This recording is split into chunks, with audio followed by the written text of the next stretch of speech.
the city, I did it for the love, I did it for the people, I did it for us. Back on this rap-ish, I ain't even broke a sweat, homie, this practice. Pondering my next move, staring at my track list, hope I ain't missing my window. Praying like a Baptist, Seattle's own, tired of this Game of Thrones. They made a list of the best rappers and guess who wasn't on? While the disrespect continues, I'm steady packing these venues. Guess if you ain't at the table, you on the menu, and I'm that spitter, baby. They don't want you to see, but everybody's south of Capitol Hill's rocking with me. Boys smoke the trays and ponder getting their life together. I'm comfortable with my role, so I'm like, whatever. Me? I ain't got a job, but I work hard. And you don't work hard, but you got a job. The irony is I'm judged while you feel the applause. I'm slept on, that's why I had to set this alarm. My dudes is armed, I'm armed with this arm charm. Body banging like she got that cream from Barry Bonds. Yeah. I did it for the city, I did it for the love, I did it for the people, I did it for us. That trade season is here, a real hitter with a mic, I'm everything that they fear.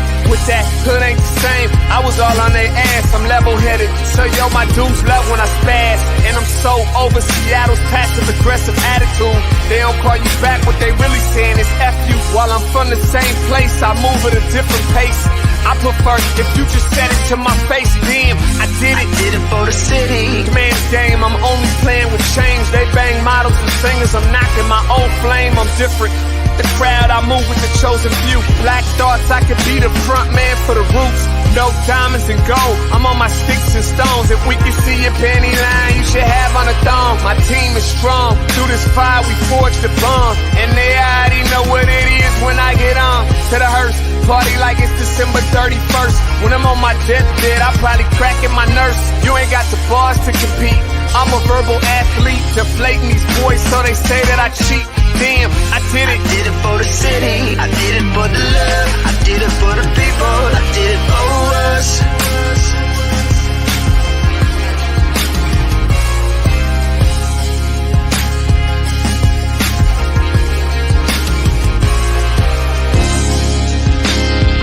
Yeah. I should probably start by apologizing for the long wait, man.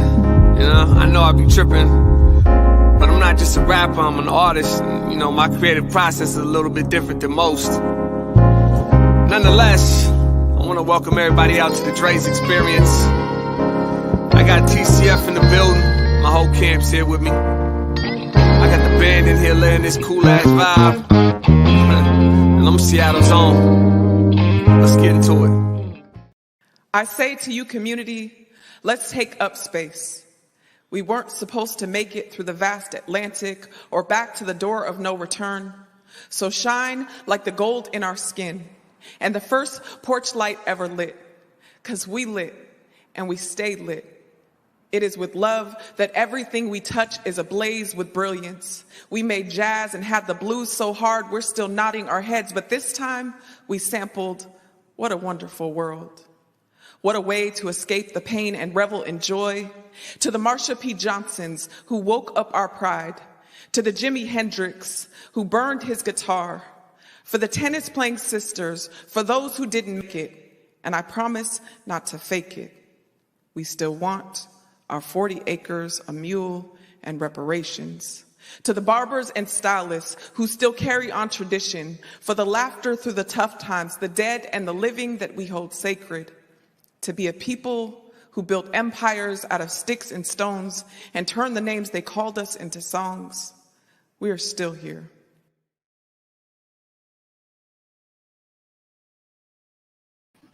Welcome, everybody. Happy Monday to you. So glad to be back right here in the Black Media Matter studio. Want to welcome you all to the Morning Update Show. I am your co-host, Trey Holiday. And you guys, we have a great show for you this Monday to start our week off. I got to give it on over to my guy, Big O. He's over there in the home studio today. What's up, Big O? Welcome to the show. Man, Trey Holiday, happy Monday to you. And yeah, today was actually my day off. You know what I'm saying? Yeah. It's Valentine's Day. I'm trying to be one for the lovers. You know what I'm saying? But a real important show that we bring a unified voice in Black media about what they're trying to put out and get out to the community. And we're joined today by DeeSha Connor from Department of Health, Washington State, man. Some real alarming numbers that are out around vaccination and Black people who have been vaccinated, and also Black people who have been hospitalized and deaths. So we're going to be talking to her and talk about a campaign they're launching. But of course, it's also the second Monday of the month. And man, this fits well with love and Valentine's Day because Sean Goode is in the building. He's got a lot of good news from community. And I got a feeling, especially because it's Valentine's Day, we're going to hear a soliloquy. Is that how you say it? A soliloquy about his wife, Kimberly, right? Soliloquy. You are right, my friend. Definitely an ode to love. I'm sure. An ode to love. That's what's up. So yeah, and also welcome back. I miss you. So now you was out of the studio all last week, and I was there. Now you in the studio, and I'm chilling. I know. We'll catch up, I'm sure, at some point this week. I missed you too, my friend. So glad to be back. Always, anytime I'm away, I'm like, what's going on? What they doing? Let me tune in. Let me tap in. But so glad, man. It was amazing shows all last week. Kudos to you and all your hard efforts always, Yeah, them glasses is popping, by the way, too. Hey, I know. Come on. Put it in the comments, everybody. We're matching with our no excuses. We didn't even plan that. That was perfect. We even planned, but it's Black History Month. We should probably wear no excuses every day this month. Right. Not be like, come on, man, cut the crap. No excuses. All right. Here we go. You ready? Ready. I'm ready to. Okay. All right, everybody. Welcome to the Morning Update Show. I want to remind you that right now is a perfect time for you to tag and share the stream. Go ahead and tag and share the stream with people you feel would appreciate. Hey, I can't be big too. What's going on, Mr. Director? Tag and share the stream with people you feel would appreciate culturally relevant news and information emanating from right here in the Emerald City. Want to give a big shout out to our partners, the South Seattle Emerald, and also KBCS 91.3 over at Bellevue College. Want to remind everybody that you can listen to the Morning Update Show anywhere that you listen to your favorite podcast. Director Salman, he might have SoundCloud over there, but he'll put it in the links, but you can catch us on SoundCloud. You can catch us on Google. You can catch us on iTunes. Anywhere that you listen to your favorite podcast, all you have to do is search Converge Media Network. We got a link going in the comments right now from Public Health King County. Man, if you need to get vaccinated, we're going to be talking about that today. If you need a booster shot, if you need testing locations, or if you got a lot of hesitancy and you need a little space and grace and information, you can click that link right there and they can get you some more information. This link very well might be changing tomorrow. We're going to talk to DeeSha. I think that what DOH has done is they've created some stuff that is maybe a bit more culturally relevant to our specific community. So we'll be following up on that. Also, Trey, for the home test, and I just saw some home tests get delivered here, man. And I don't know. It says antigen test, but I don't know if that means like antigen, you could have had it before, or if you've got COVID now. So I'm trying to figure it out. No, it definitely is for present detection of COVID. A lot of these tests are being done, not just here, but across the country and globally, where now people are using these kind of more rapid style testing. I'm starting to see it in certain institutions where they're like, hey, even if you're vaccinated and boosted, we need you to take a rapid test before you enter our building. So these are things that are happening, but they are definitely a detection for current COVID symptoms. But, hey, information keeps rolling out. Oh, we'll see. COVID be there. And that's one of the things that we're going to talk to DeeSha about is like one of the things in our community why people are hesitant is that the headline keeps changing. You know what I'm saying? So you're like, well, is it this? Is it that? It's ever evolving.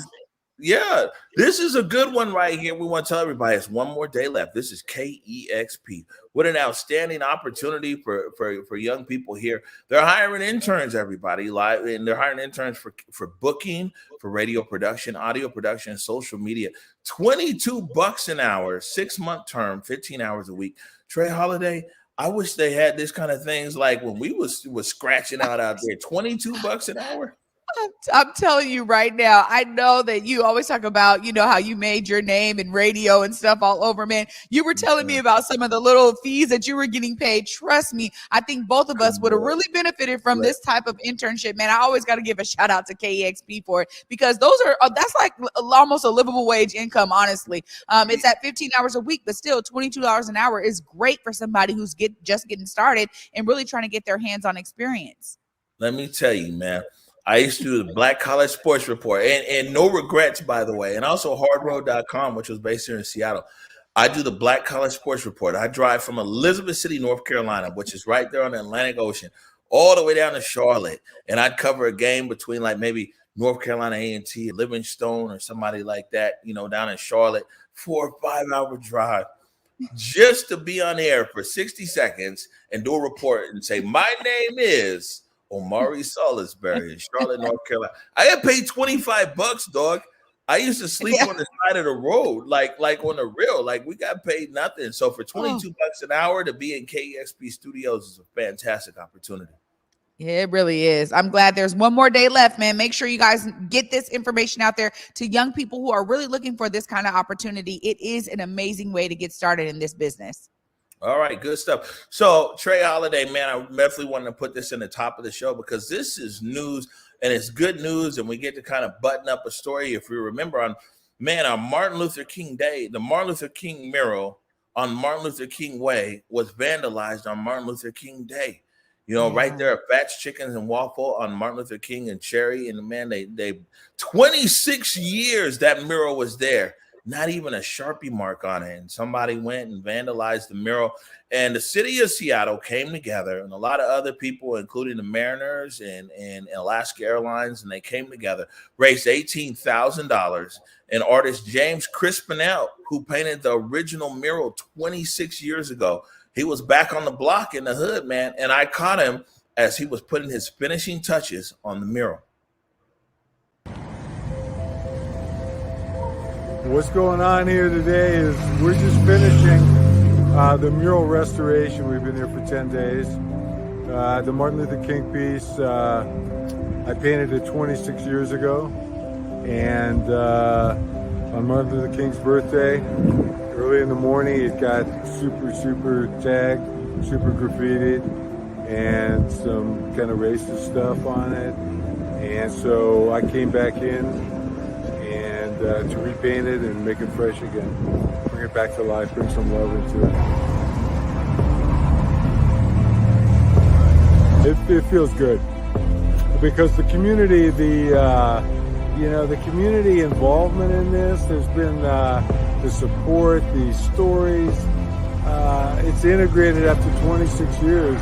It's integrated into the community, and it's deep. It's a deep piece. So for me, it's an honor and a blessing to be out here doing this.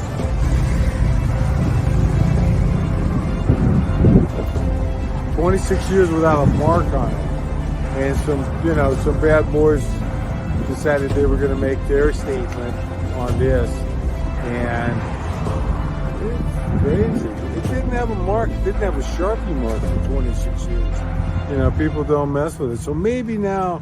Maybe it's fresh and it's alive again, and it's working its magic again. So maybe it'll stay free and do what it's supposed to do. Even though this piece, it's not the killer location, it's a brick wall, but it had so much heart and so much community involvement and people who grew up with this piece, and it was deep, and the stories were just. This is the most powerful thing I've ever done, as far as the involvement and what people.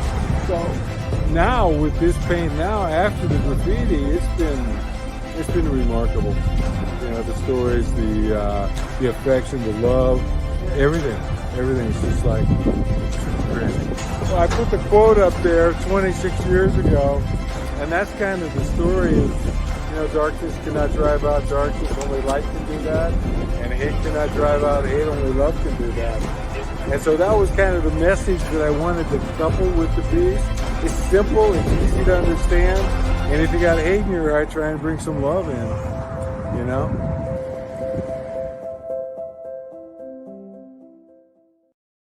Wow. Yeah. What are your thoughts, Trey Holiday? Honestly, I mean, I'm just sitting here in awe, the fact that they were able to get the same artist to come out and do this restoration. It was so necessary and needed. And honestly, he is absolutely right that we talked about this when we first aired this about, them vandalizing it, that, man, this is something we grew up with. We just knew it was there, a great representation of Martin Luther King and us being the only Martin Luther King Jr. County in the country. It's right there on MLK Way, as you said. It just really has so much significance, and it's an amazing feat for the city of Seattle to be able to get this same artist to come out and do this restoration. Honestly, it looks impeccable, like nothing has ever touched it. And so, those of us locally will remember this, but I think it also sets a precedence for anybody who was thinking about vandalizing that mural, whoever did it in the first place, that, look, this is not something that the city's going to stand by at all. We're going to make sure it gets restored. First of all, whoever vandalized that mural is lucky that they vandalized it in the age of gentrification and displacement, because back in the day they wouldn't have got the whole tag off. You see what I'm saying? Yeah. But nah, I think that that is really good. It's become a very important issue really for the whole city. And big shout out to everybody who donated there on a GoFundMe, raised over $18,000, and also the Seattle Mariners, Alaska Airlines, and other businesses that kind of pitched in to be able to make this happen. That mural means a lot to us who grew up there in the Central District. And you heard James Crespinell, 26 years and not even a Sharpie mark on it. That's the level of respect that people have for that mural right there, right? Yeah. Absolutely. And also, too, it really, make sure that people understand this is not just about, community who grew up in the Central District. And when you talk about Alaska Airlines and others that are really giving to this effort, I mean, that's really huge. Just letting folks know that this is important to the city as a whole. And I love the fact that this restoration was able to happen so soon after, the vandalization. Like, we're not going to let that slide, man. And we're not going to keep that up for a long time. I love this entire story. It just warms my heart. Yeah, and also I think that Office of Arts and Culture was involved in this somewhere as well too. So big shout out to those guys over at Arts and Culture. Yeah. They're on the job. All right. So, man, this is COVID. It turns out that, as we knew, we're always the lagging indicator here around COVID. You know what I'm saying? Or where they're most disproportionate, I guess I should say. We've been reporting on that in a long time. And even early on, and now after here in the vaccination stage, you know what I'm saying? Yeah. We know that nationally, Black people were disproportionately impacted. I told you, like, every funeral that I went to last year down south, remember I spent a lot of time down in South Carolina. I went week after 3 weeks back to back. There was all for funerals, and it's all COVID related. We've been disproportionately impacted in deaths. We've been disproportionately impacted in long COVID. We've been disproportionately impacted by Black businesses who are now put out of business forever and shuttered because of COVID and everything else. And it turns out that right here in the Evergreen State, we're lagging in what they're talking about in vaccination, and people are taking advantage of that. And so we're going to have a conversation with DeeSha Connor. DeeSha Connor is from the Wharton. There it is. Okay, Salman, that motion graphic right there. And DeeSha's going to dig into it, and not only the numbers of what's going on, because, a lot of times we get people on here and they tell us the doom and gloom, but it turns out that the State Department of Health has actually created a strategy to communicate to people in our community. We're going to take a quick break right now. When we come back, we've got DeeSha Connor. You're watching the Morning Update Show. Hey guys, Besa Gordon here, and before heading to Belize, Trey Holiday and I had to make sure we linked up with our good friends over at Market Street Shoes to, of course, grab a few things for the trip. From bags to socks, shoes, sunglasses, earrings, and more. Before going on any trip, make sure you stop at Market Street Shoes. Trust me, you'll find just what you need to make your trip not only enjoyable, but fashionable.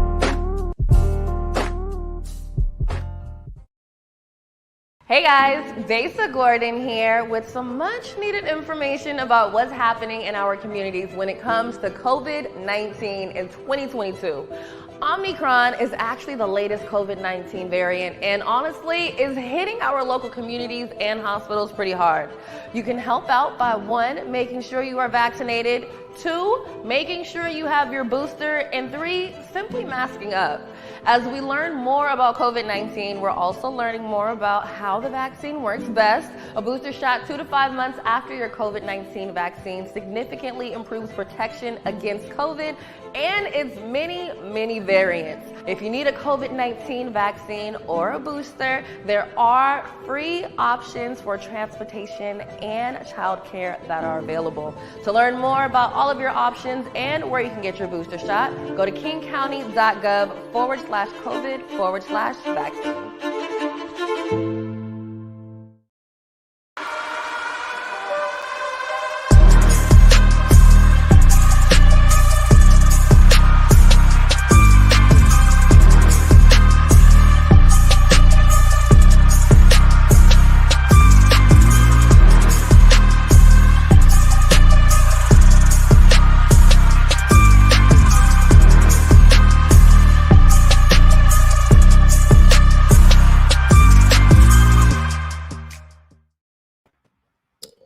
All right.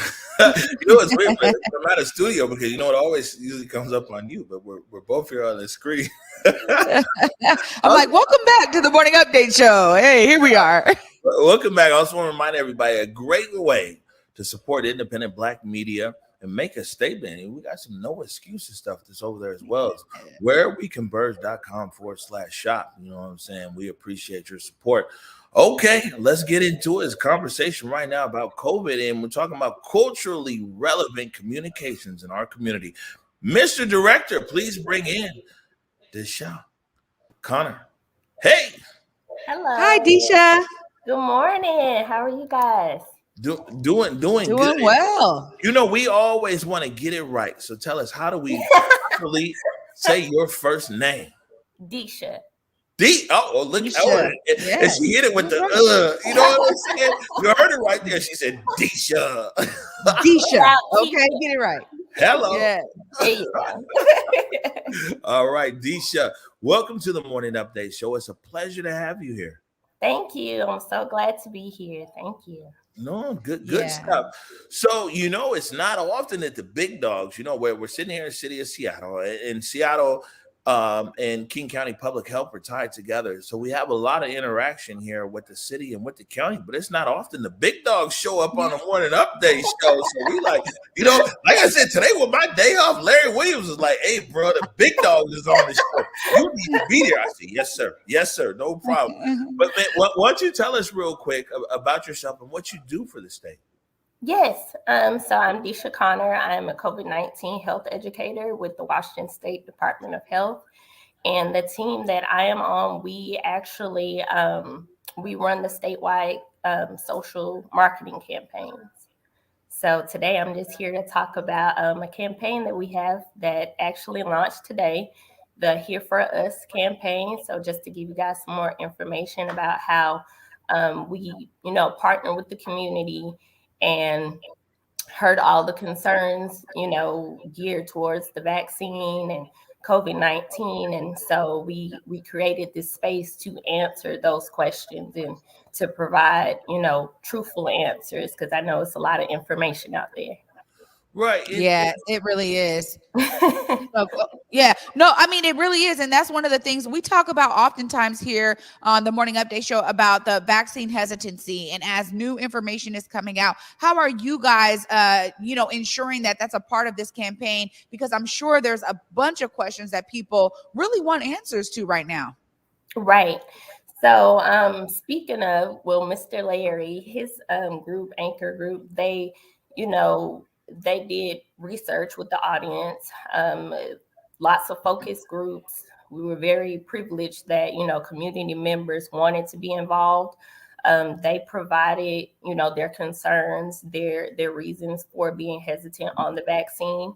So the messages that we have tailored, you know, address those concerns. So with our campaign, the Here For Us campaign, we have a website for us specifically, Black people ages 18 to 34, sharing information. Not only, do we have the questions and the answers, for that population, we also have real stories. So people who wanted to be involved in this project all over Washington State that look like us, they told their stories, they shared why they were hesitant and what led them to become vaccinated. Right. And one thing about this campaign that I saw, because we real particular here at Converge, and we know that we're in a unique position here that we talk to the mainstream, but we also really talk to the final mile as well. A lot of people in our community who aren't following mainstream stuff. And so we've stayed away. And I'll be honest with you, it's a lot of money right now in COVID communications, especially for media outlets. But this was something that we felt that we could really put on the platform here because there was an intentionality. It wasn't one of those things. It wasn't like those them candles that you saw at that one. Oh, yeah. They put kente cloth around the candle, and it was like, oh, here's the Black History Month candle. You know what I'm saying? It seems like, that the Anchor Group and C+C and also the state of Washington were very intentional in wanting to really understand and communicate to Black people across the state of Washington, right? Right. Very intentional. It really was a labor of love. Like everyone behind the scenes, majority of us are Black, from the creatives, the writers, the producers, health educators, PR, community engagement specialists. Majority of us are Black. So I think we all felt a bigger tie to this campaign. We want to make sure it was done right. We definitely want to address concerns, and we also want to, provide the best information that we can at the same time. Yeah, I think that's important. And we really do care about intentionality here on Converge. We talk about it in a wide variety of sectors. What are some of the things that you feel like you've learned through that community engagement process for you yourself too, that allows you to kind of lead in this effort at DOH? Well, some of the things that I learned, we're different. We have our set of beliefs, but deep down, we have the same wants. We want to be safe. We want our kids to be safe. We want our families to be safe. We want to be able to work. We want to, move past COVID. We're all at a point where we are, we're all tired. We're all tired at this point. So just trying to find a way to reach out to show that, people behind this campaign genuinely do care and want the best health outcomes for us. As it's been stated before, we are disproportionately affected by COVID-19 and as well as other health factors, other, underlying conditions. And, COVID-19 has just kind of, put all of that to the forefront, things that we already knew, things that, needed to be addressed with, us being a priority in the healthcare system. And it's no different. I just think that, it's a little bit more urgent right now. Yeah. One of the things too here is that what DeeSha was saying is that the ecosystem around this campaign was really intentional around Black people, and so with the creative and with the production companies and with the copy and everything else, which is really kind of refreshing too, by the way, because you know what I'm saying. I mean, like, we gotta be realistic, and I be having these conversations. I have a conversation with DOH and with C+C and with Anchor Group and a lot of other people, even with Public Health in County. I'm like, listen, we have to be able to communicate authentically to the final mile. It's really easy for us to be able to make things that communicate to a mainstream, but that's the people. Most of those people are the people who are getting vaccinated. We need to be able to roll up our sleeves and get to the next level. And I want to be able to share with our audience here some of the amazing creative that you guys worked on here. This is a 30-second spot. This is a gentleman out of Tacoma named Marquise. When the pandemic hit, it did affect me. As a barber, I had my own personal reasons why I didn't get vaccinated. At the time, I didn't check the actual source. I thought the vaccine was developed too fast, but I was talking to the doctor and he was telling me more about the vaccine and what it can do to protect us and our family. I wanted to get back to that once was, right? I do feel safe knowing that I am vaccinated. I just hope what I'm saying is reaching into people's heads to know that this is the best decision for all of us. What do you think of that? There it is right there. Well, no, there it is right there. I think when we talk about authenticity of voices and when we talk about intentionality, it is important to center the voices of those who have been hesitant. I mean, when we're sitting here, you're absolutely right about that final mile. There's a lot of people who already are vaccinated. They are getting their boosters. They understand it. But there's a layer of community that is still just like, man, I don't care what nobody says. I'm not trusting the government, right? And I'm sure, DeeSha, through you guys' connection to community and you guys' research, you guys have found that that's still a strong sentiment out here. And so I want to ask a little bit of some of the goals of this campaign as we talk about really trying to educate people, but it also looks like you guys are also trying to meet people where they are. Is that right? Yes, exactly. I will say, even for myself personally, I was one of the people that are like, I doubt I get vaccinated. But, I'm vaccinated and boosted myself. Ultimately, I looked at my family and, being out here, it's just myself, my husband, and our kids. So, we're from the South, so family's far. So, if we were to get sick, we kind of be in trouble.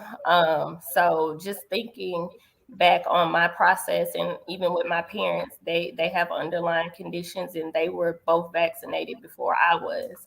And, going to visit them, and I certainly didn't want to put them at risk, or, going to the South where it was, COVID cases were, pretty high at that time. I also decided, I'm going to, make this step and become vaccinated.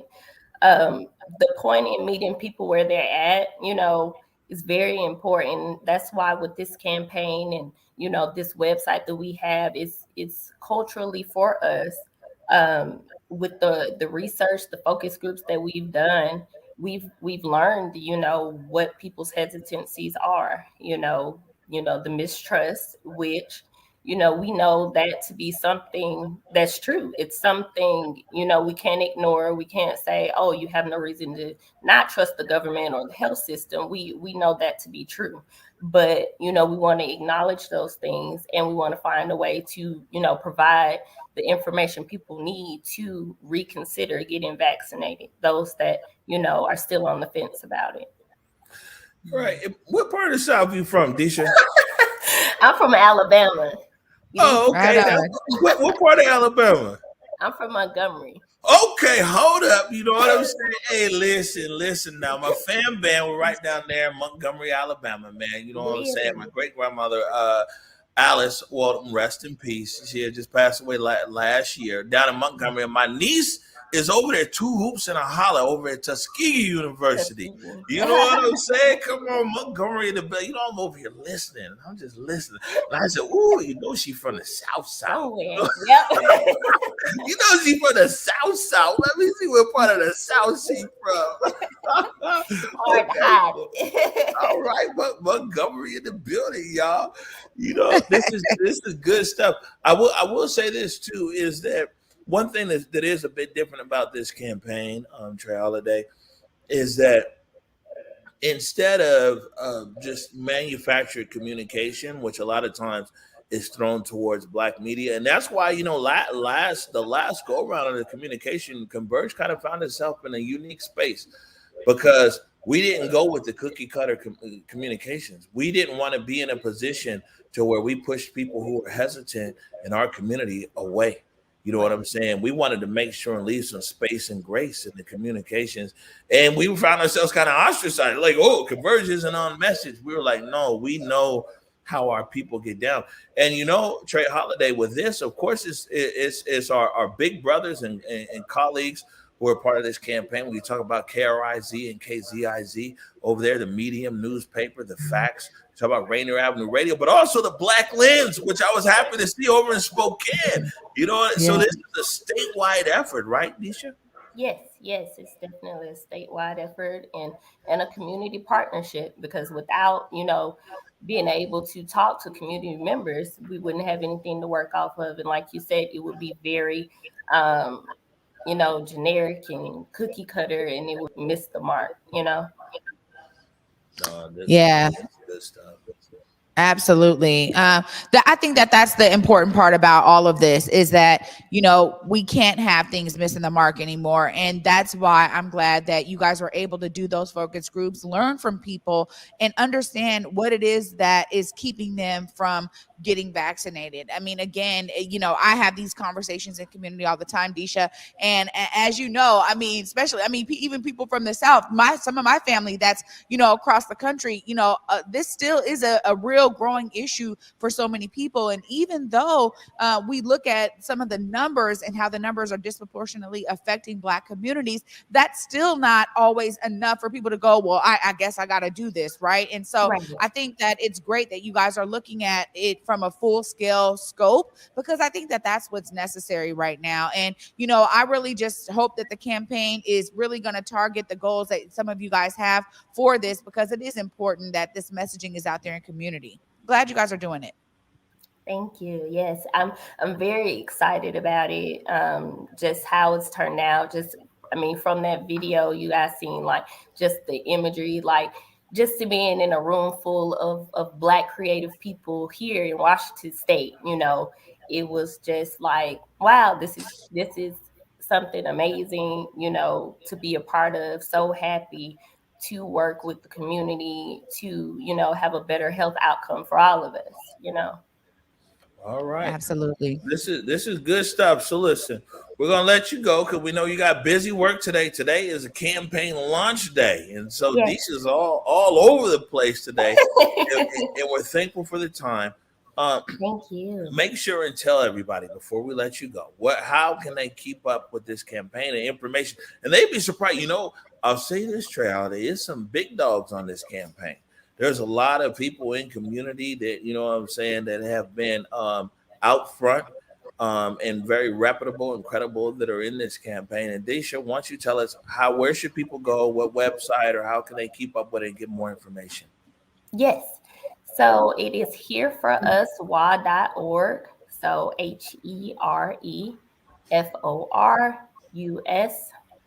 HEREFORUSWA.org. So here for us, WADOH.org. All right, good stuff. Awesome. We've put that link in the comments for everybody. You can go ahead and click that link right there and you can check that out. DeeSha, listen, come on, you know what I'm saying? Southern hospitality, this is good. We all meeting virtual right here. As the campaign goes on, we got to get you downtown there. And I promise I'll be there too in the Black Media Matters studio, okay? Yes, Yeah. will do. Thank you so much. Thank you guys for being flexible with me not being in Seattle. But yeah, we'll definitely have to make it work. All right. Absolutely. So great to meet you, DeeSha. Nice And real to meet quick, y'all. my mama said Montgomery in the house. Yep. Hello. All right, DeeSha, talk to you soon. Talk to you soon. Bye. Stay healthy.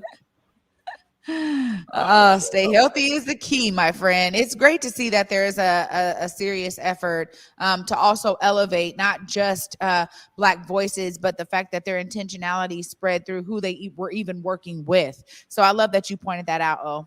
Yeah, no, for sure. It's serious business over there, man. You know what I'm saying?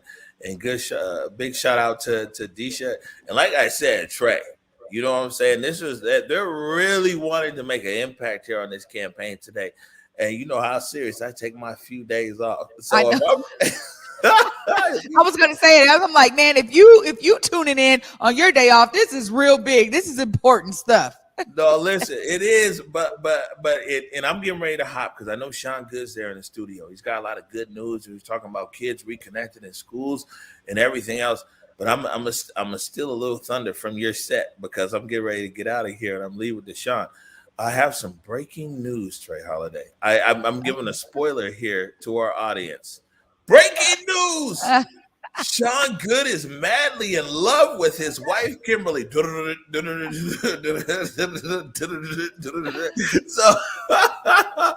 everybody can expect to hear this great soliloquy with Sean Goode coming up here in the next segment, man.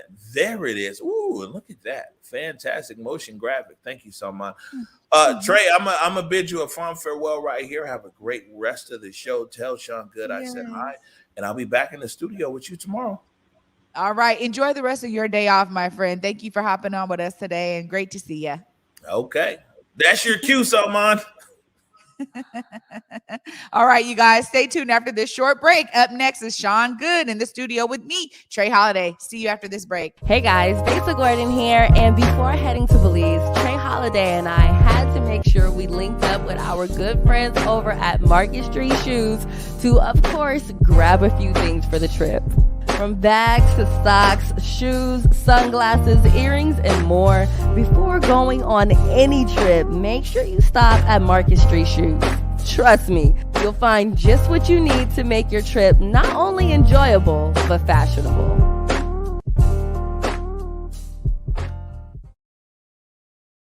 Hey guys, Vaccination Gordon here with some much needed information about what's happening in our communities when it comes to COVID-19 in 2022. Omicron is actually the latest COVID-19 variant and honestly is hitting our local communities and hospitals pretty hard. You can help out by 1, making sure you are vaccinated, 2, making sure you have your booster, and 3, simply masking up. As we learn more about COVID-19, we're also learning more about how the vaccine works best. A booster shot 2 to 5 months after your COVID-19 vaccine significantly improves protection against COVID and its many variants. If you need a COVID-19 vaccine or a booster, there are free options for transportation and childcare that are available. To learn more about all of your options and where you can get your booster shot, go to kingcounty.gov/COVID/vaccine.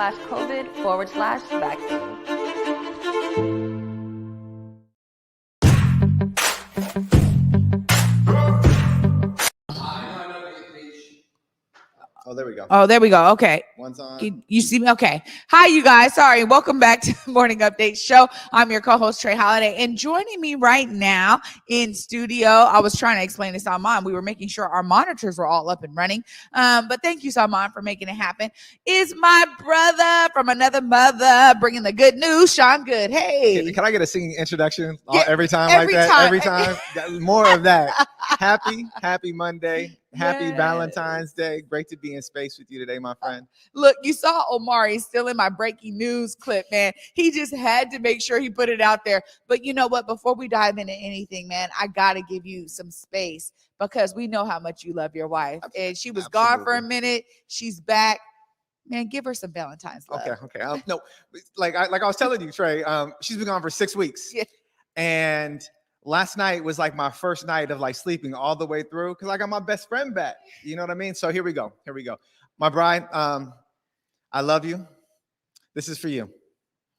My gift from God, my angel from heaven, the love of my life, the light of my world, the pearl that was formed from the stress of my life, the pressure that was buried so deep underneath, the grief that I held, that somehow you compelled for me to let go so I could blossom like the rose from the concrete that I was deeply steeped from within. It is you that gives life to these moments, that gives strength to my vision, that allows me to stand, attention to command, because I know at the core of my being, you are mine and I am your man. And the plans that we have together will transcend time.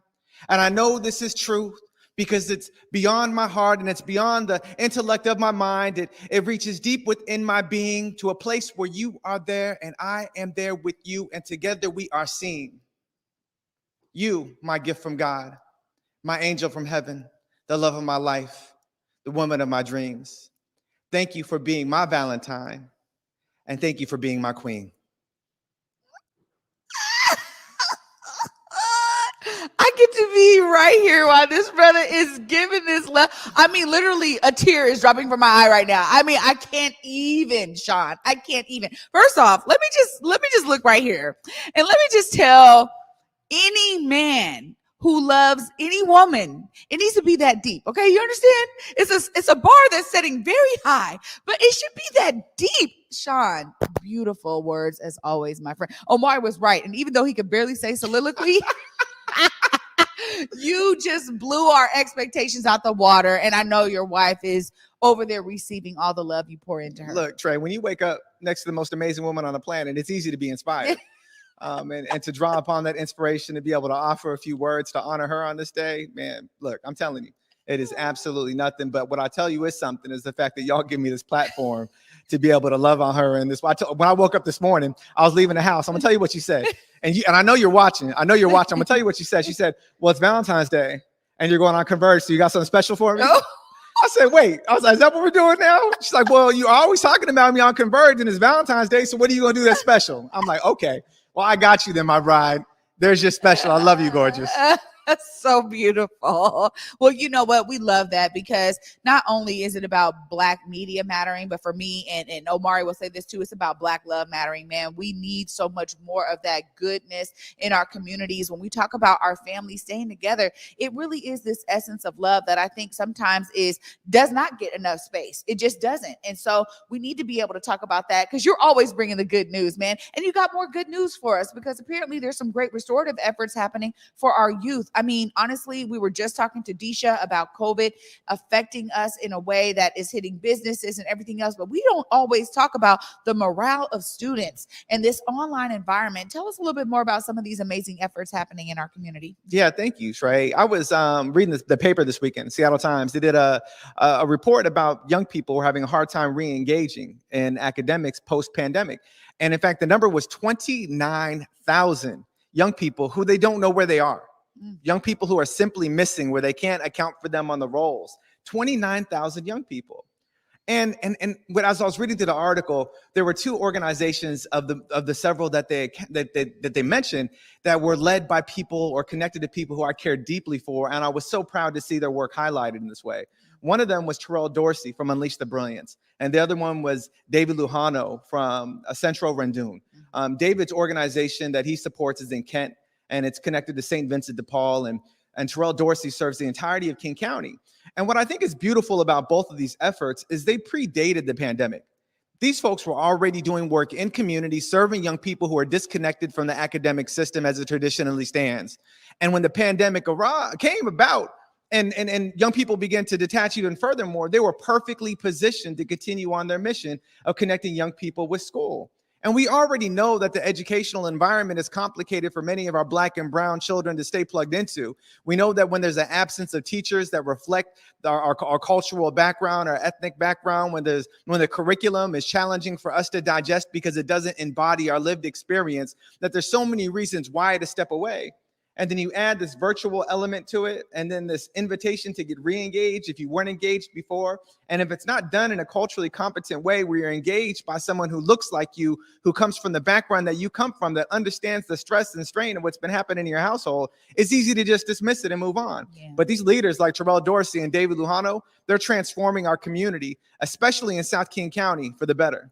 You know, this is, something that I really appreciate when you come on, because we also have to talk about where our families are centered. And I think that that's so key when we talk about opening up our scope to understand what's happening very uniquely in South King County. So I love hearing that there are these countywide efforts, just bringing things up to a county level. And when you start thinking about how other counties can really learn from some of the things that are happening in King County, I think it's important. So I love hearing this effort. I mean, not only are you also a person who is perfectly positioned to even discuss the validity of these initiatives and these the ways that they're moving forward, this is something to me that I think really makes sense for us right now. And the fact that they were already doing work and now get to spread it in this regard is really key. You know, something that I've talked about here before is witnessing this with my own child. Yeah. You know, my son, who is 16, 10th grade right now, he's always been broke. In third grade, they're like, oh no, he needs to be in the honors, the Gates program, they called it out there in Federal Way,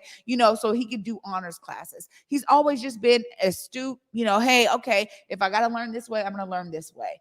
And he's been amazing in terms of his grades and everything else. But COVID, oh man, it was like his engagement. And he would just tell me, Mom, this just sucks. Like they were missing that social aspect. And we know that people are in schools right now, but that time that time of online really made people be disengaged. The fact that we have 29,000 students who we can't account for is huge, Sean. Yeah, and not only academically disengaged, but what it did to our mental health, not just us as an adults, but us as young people. You know, I mean, I think about the Surgeon General for our country declared youth mental health, that we were in the midst of a youth mental health crisis, right? So there are many barriers that are manifesting themselves that are preventing young people from engaging. But 29,000 is a huge number. And that is not a number that can be easily made up. Right. And there's so many different non-traditional pathways for young people to re-engage, whether it's GED or whether it's guided online courses. One of the things they mentioned in this particular article was the Washington Youth Academy, which is a good fit for some young people who are having a hard time engaging in traditional settings. There's different opportunities out there for young people to plug in ways that honor their style of learning. But man, with the way that it's set up, we have to get young people across that mark, because we know that the criminal legal system swallows up young people who have not graduated from high school or obtained their GED. And even if we can simply get young people across that stage, it dynamically shifts the likelihood that they'll end up being a victim of the criminal legal system. And in the work that I spend so much of my time vested in and where I pour out from my passion place, I see it all the time. When I was serving as a chaplain at juvenile detention, or even dealing with adults that are re-entering through the relationships we have with other partner organizations, we hear the same stories over and over and over again. It started in school. It started in school. My behavior was criminalized in school. If somebody would have just heard or listened to what it was I was going through when I was a teenager, things could have been dynamically different. Yeah, you know, this is something that I think as a parent, for me with two Black sons, right? I think about this all the time. And I love what you're talking about there, because it's so important to really be engaged, not just as a parent, but I think about people that are in administrative level jobs when it comes to our school systems. And so I have my oldest son who's in, you know, a public school, you know, traditional high school right now. But my youngest son, I'm like, no, he learns different. And when I tried to get him in, he was in pre-K and had a white teacher, and it was a lot of, you know, it was kind of still mixed in terms of the students, but the administration and who he saw as a leader, he could not identify with her. And I was getting call after call after call. And I'm like, my son is chill. Like, what do you mean? But for some odd reason, that environment did not pour into him in the way that he needed. So I'm so thankful that Miss Catrice Dennis with Teaching Love and Care doing something completely different. This is what I think a lot of our families need to understand. The access is there, or the resources are there, but they need access to them. I think you're absolutely right. Yeah, and that dynamic of having folks that look like you in the schools, I think about being back east with my wife when we're visiting her parents, and she'll explain to me that she went through all of her schooling and had only one principal that was white. Yeah. One principal that was white. I only had one teacher that was Black. She had one principal the entire time that was white. Imagine what it's like being in a building with an administrator that understands your background and can connect with your lived experience at some level. Purely transformative, right? Wow. And I understand that in the Washington state, only 3% of the people who live in the state identify as Black. I understand in Martin Luther King Jr. County, I believe it's somewhere around 7.5% people identify as Black. I understand the percentages that are at play, but at least find a way for us to get representation in the school building that mirrors the percentage of people who are living in the community. Yeah. Because our young people need to see people like them succeeding, thriving, and investing in education and academical spaces. It has everything to do with the collective us. And as you mentioned, it's more than just a parent's job. If a young person doesn't make it across that stage, that's not reflective of the parent, it's reflective of the community. We have a shared responsibility to each one of our young people to do what we can. Whether we do it as a profession or whether we do it as a passion, we have to find a way to plug in to engage these young people, because 29,000 of them are out there right now, not engaged, not connected academically, and need to be re-engaged with great intention, because we know proportionately what those young people likely look like, and they likely look like you and me. Wow, Sean. I mean, thank you so much for uplifting this. Hey, where can folks find more information as you're talking about this article so that they can be engaged and actually educate themselves on some of these opportunities out there? Yeah, absolutely. I read the article on the Seattle Times platform. The two nonprofits that I mentioned were Central Rendu through St. Vincent de Paul, and Unleash the Brilliance. Again, that's David Lujano and Terrell Dorsey, two incredible leaders in our community. And just one more quick plug, if I may, Trey. As it comes to resourcing this work, Best Starts for Kids funding is opening up. And I think that's really good news too. Something Best Starts for Kids did in their last cycle when it first launched several years ago was fund organizations in a non-traditional way, which essentially meant that they were going to allow those organizations to determine how they were going to get their outcomes, what outcomes they were going to get, and how they were going to leverage those resources to do more than just launch programming, but stand up organizations that could exist in perpetuity with or without the support of a particular initiative. And over the past several months, there's been some media that's come out that's spoken against Best Starts and tried to highlight a misappropriation of funds. But what's important is that we don't allow that to be a distraction from the greater good and the opportunity that's in front of us. Best Starts for Kids is an initiative that all the King County taxpayers paid into, and it comes from property taxes. And if you think about it, the sheer number, how expensive a property has gotten, there's going to be more resources that are going to be available. And we need to hold our electeds accountable to making sure that the rise in taxes allows for an increase in resourcing for Best Starts, one. We need to also hold our electeds accountable to staying the course in the way that Best Starts has historically funded. Undoubtedly, when you do something innovative, there's going to be lapses, there's going to be issues where it doesn't work out the way that it was envisioned. That is part of innovation. But if we only resource things like we've historically done them, then we're only going to get outcomes that we've historically received. And status quo is not good enough for our children. And when I say our children, I mean all children, birthed to 24, who are living in King County, who need the opportunity to be supported so they could be seen as possibilities to be developed and not problems to be solved. Absolutely, Sean. Thank you so much for uplifting that. I'm telling you, you just really hit something there that really resonates with my person. And that is the fact that when you're doing something innovative, it hasn't necessarily been done before. It's going to go through its roadblocks. It's going to go through its own bumps and bruises. But ultimately, the goal for it is what's important. And how can people support that goal? Thank you for sharing that. Absolutely. I mean, we have one more good clip here that we want to make sure we get in before the end of the show because I missed this, but this is something that is near and dear to my heart. Salman, please roll this Africatown Plaza groundbreaking.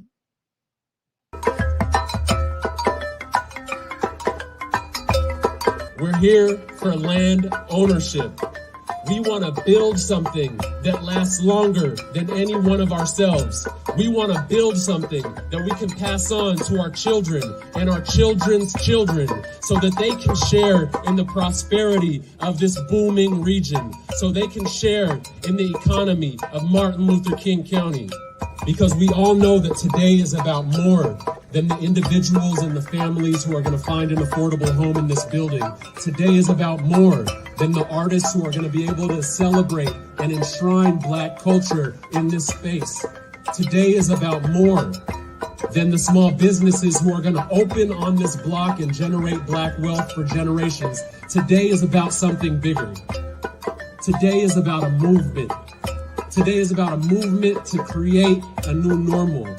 Today is about community ownership. Today is about deepening our roots in the historic epicenter of Seattle's Black community. Ring with the harmonies of liberty. I think this moment just signifies what's possible. When we have a thought, we come together around that thought, and then we take that and rally and push it forward to make it real. I think that's what it represents, possibility, that a different future is possible. A lot of times it looks very bleak, but hopefully this is just, you know, a small light, a small candle. And if we keep lighting candles and then put our candles together, you know, we can create a different situation. If you do things without those who have sacrificed for you, then they will remind you of where you come from and whose you are. So if you find yourself challenged, you may want to think about those who fed you before you could feed yourself. We're breaking ground on Africatown Plaza. It's 140 years since, you know, 1882 when William Gross bought the 12 acres from Henry Yesler and made this a Black community. So we're continuing all that legacy of making space for the Black community to be able to grow and thrive. It's been a long journey. This is just another step in the marathon, but we definitely want to pick up the pace. With community, we know that the abundance will be given to all. And that's what I think of with what is today. It's going to be something like nothing you've ever seen in this, you know, in this area, right? You know, it's not going to look like all of the the Lego blocks that's been coming. It's 126 units, 7 stories over commercial and community space. The art, we have black artists from right here, genius from across the country and across the world that are contributing to telling the story of our unique journey and making this a place where people can come back and connect. Money ain't right, money ain't tight. The cost of living is the need for money in this life. Humanity and darkness and humanity. Scared to doubt the word and doubt the work to believe. As Frederick Douglass, our ancestor, said, we might not get everything we fight for, but we're going to fight for everything we get. And we're definitely not waving a white flag, because if our ancestors waved the white flag, we wouldn't be able to be here today. So in honoring our great black history, our charge is to make our history count, and we're looking at this as another contribution, in our journey towards realizing our greatness.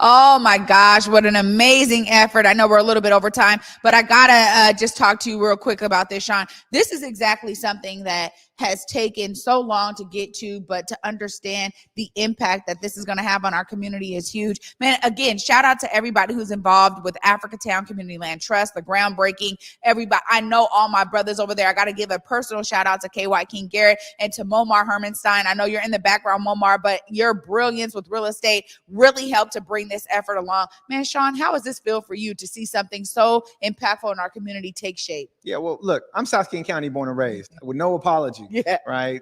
All the cities I lived in growing up are 12 different cities, 12 different places I lived in 12 years of school. Right. And so I don't have the same reverence and connection emotionally to the city of Seattle as many of my friends do. But what I am connected to is vision, and I am connected to visionaries. And I do see what Y King has gone through over the many years of seeing this come to fruition, and the whole Africatown Land Trust team. And there is something overwhelmingly impressive about towing the line of a vision, holding on to it with your strength, even when everybody doubts you, walks away from you, doesn't believe it, you can still see it because it's deeply embedded in your heart. So kudos to Y King, kudos to Africatown Land Trust, and everybody that was a part of that effort, because what you're doing in the Central District of Seattle inspires me for what's possible in South King County.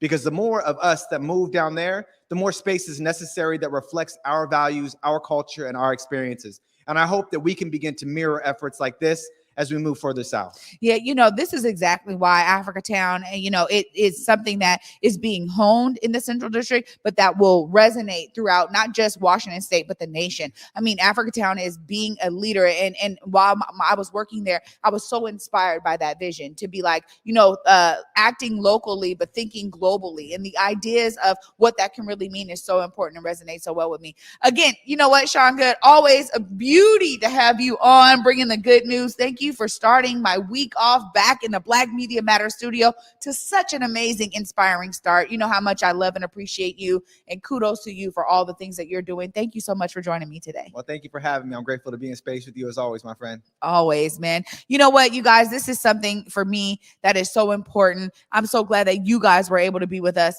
I'm so glad that Sean was able to be with us. I get to end the show with my brother right now. As I love to say, see yourself as a part of the solution. Please do that, because clearly there's plenty of things that need new solutions, innovative, bold approaches. Bring your brain to the table. Make sure that you're involved and engaged in anything happening in your community and beyond. Sean, last words for you. Man, we are better together. So always invest in the collective us. There it is. There it is. And as our buddy Big O would say, want to remind you to go forward in your purpose, go forward in your humanity. And until tomorrow at 11 a.m., peace.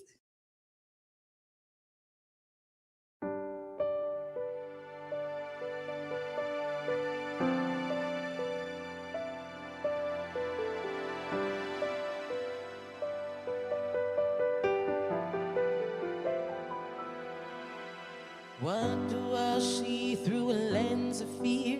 1,000 little steps to go.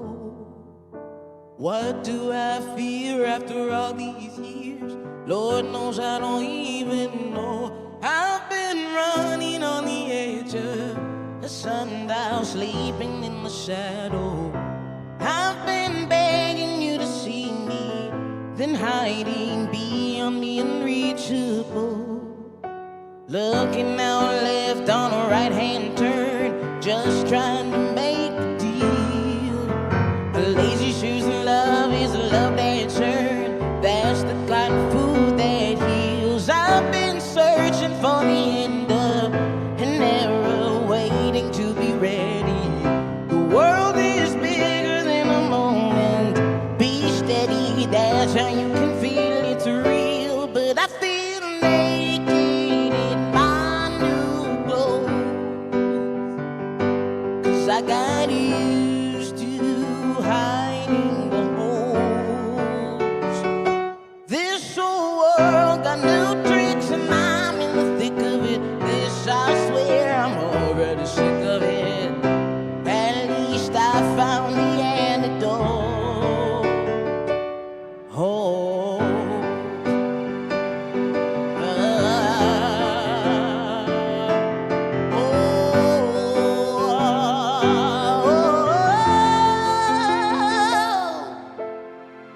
I know no one is a shadow. I know no one is a shadow. I know no one is a shadow. I know no one is a shadow. I know no one is a shadow. I know no one is a shadow. I know no one is a shadow. I know no one is a shadow.